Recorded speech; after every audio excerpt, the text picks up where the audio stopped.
para sa akin, ang dapat iiral na kasabihan dito, discretion is the better part of valor. Na, kasi kung bubuksan natin yan, bubuksan din natin yung pinto na questionin yan sa court at sabihin na dapat nag-overstep ng boundary ang Committee on Justice, dapat pigilan na sila. O, kami.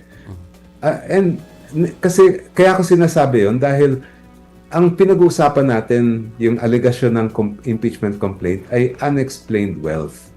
Ngayon, para sa akin, sapat na yung lumabas ang AMLA, nandun yung mga nakita natin ng mga covered and suspicious transactions, yung mga dumaan na pera sa mga accounts ni Vice President ng kanyang asawa, nandyan din yung SALN.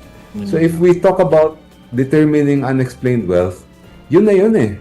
Makikita na natin from the SALN and from the monies that went in and out of the accounts of the Vice President kung talagang wala siyang dineclare at kung talagang nagkaroon ng issue ng ill-gotten o unexplained wealth. Kaya para sa akin, at this stage, nasa probable cause pa lang tayo, ay hindi naman super vital o crucial na buksan. Huwag nang i-risk.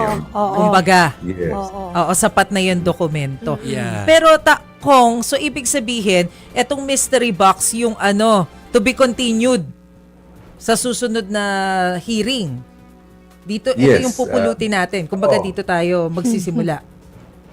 Kumbaga, time out muna. At babalik sa darating pa na hearing next week. Okay.